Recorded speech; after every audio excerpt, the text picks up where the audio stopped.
Well, the guys at Legendary Motorcar are working hard on the body of the Corvette, and I'm here with Mike Curley from Active Engines getting ready to assemble the L88 motor. Okay, Pete. Well, I guess the first thing we'll do is put the cam in, okay? When you're putting in a cam, I guess you got to pre-lube it and just be careful not to nick it. Yeah, well, basically it depends on what kind of camshaft you're working with, Pete.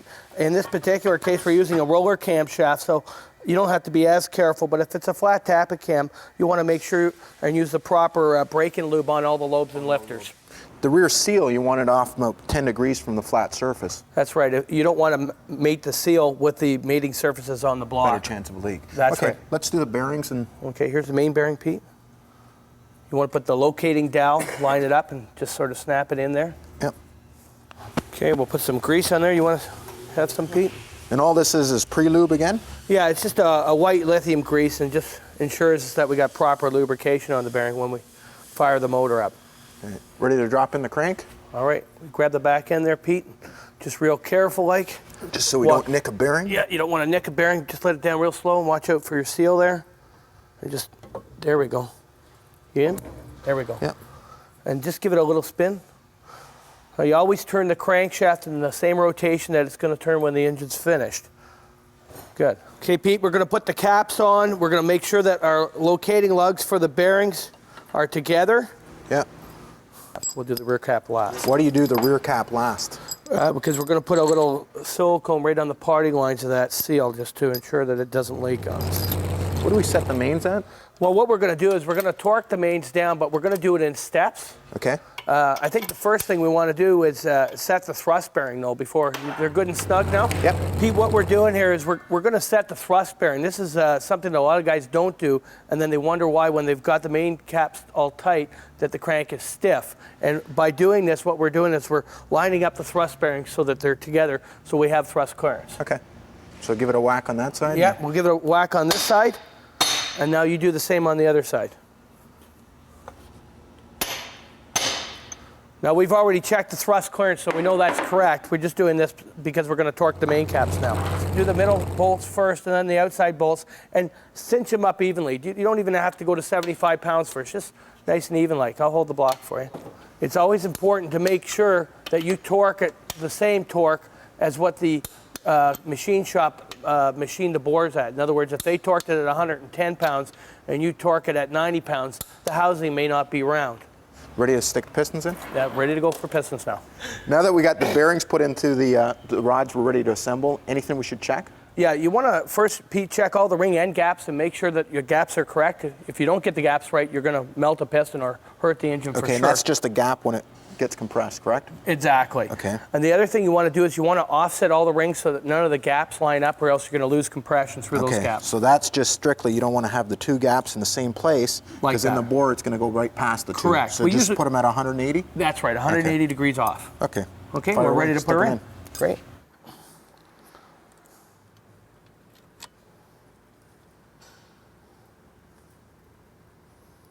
So we're just going to torque the rod bolts and just go back and forth? Yeah, just cinch them up evenly. Don't go right to your finished torque right away. And then we'll just go back and check them all? Yeah, and we're going to double check and we'll turn it around. And now what we're going to do before you torque it is we're going to make sure that these rods are floating freely on the pin. And you can see those move around nicely. And now just check the torque and make sure that you're at your desired torque. Perfect. Now we're ready to put the timing chain and gear set on. We've got the crankshaft turned to top dead center and you can see the marks are lining up now. We've used the cam gear to turn the camshaft to the appropriate spot. We're now installing the cam gear on the cam and put a locking plate on it with a cam button and then snug her all up and we're good to go. Good. What's the cam button do? The cam button stops the camshaft from moving back and forth in the engine. We want it has to have some play, but we don't want it moving back and forth or one of the lobes may actually strike the next lifter. And now we're going to bend these locking tabs over to make sure the bolts can't back out. And then all we got left for the short blocks, just put in the frost plugs and that's pretty much it, eh? Yep. Well, now the frost plugs are in, I guess next step is put in the oil pump? Yeah, and what we do before we put the pump on, Pete, you can go ahead and put it on if you want, is we've disassembled the pump, we filled it up with white lithium grease, and also, very important, to check the pickup depth in the pan. And you've measured all that? It's already been done and we're ready to go and we're just going to install it and torque it. Okay. All right? Good. You're going to put together roller lifters now, and this is just a bridge that goes in between. Is there anything special you do? Well, you want to make sure that the bridge is on properly, that up is up. Yeah. You want to get lots of oil on the lifter. You want to make sure that it goes up and down the lifter bore freely and doesn't jam. Okay. All right, we're ready to bolt the heads on, I guess. So Yeah. you want to lift the heads on? Now what we've done here is we put a Felpro stainless steel firing head gasket on here. We made sure they're on the correct way, and we put the head down, making sure all the mating surfaces are clean. We're now going to get the head bolts and put the head bolts in and torque it down. Okay, good. Okay, we're just going to start tightening them down and just even, and then you're going to torque it. And it's real important the pattern that you torque with, isn't it? Yeah, different engines have different patterns.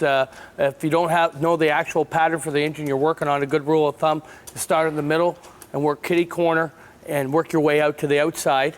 Every different engine has a different spec for the torque, the actual torque. You may want to know whether they want the bolt to be put in with some form of lube or Loctite or something, and then head gasket type also determines whether or not you're going to have to retorque it or not. Now that the heads are torqued down, we're ready to put in the rocker studs. Now, these aren't exactly stock rocker studs. No. What we've done is we've gone to an ARP Pro fastener, and as you can see, the thread length on the exhaust stud is much longer than the intake. Now with this aluminum head, when you're running this much spring pressure, there's a danger that you might pull the whole boss out of the head.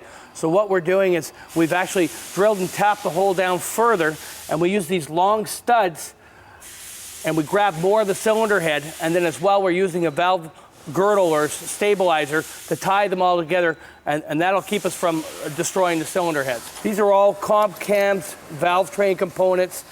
Comp was good enough to give us a complete Valvetrain package. As well, we used on this engine build JE pistons. They're a custom piston manufacturer. We're almost set now. We're ready to put the intake on, and you just have to put the balancer on. Yeah. And it went pretty good. What do you think? Yeah, we did pretty good here. We're going to use an ATI balancer. We like to use their balancer. It's supposed to be the best balancers made. We're finishing up. You can put the intake on now, Pete. And we're going to use an AED, or an advanced engine design carburetor. These are custom built carburetors. I've had great success with them. They save us a lot of time when we go to the dyno.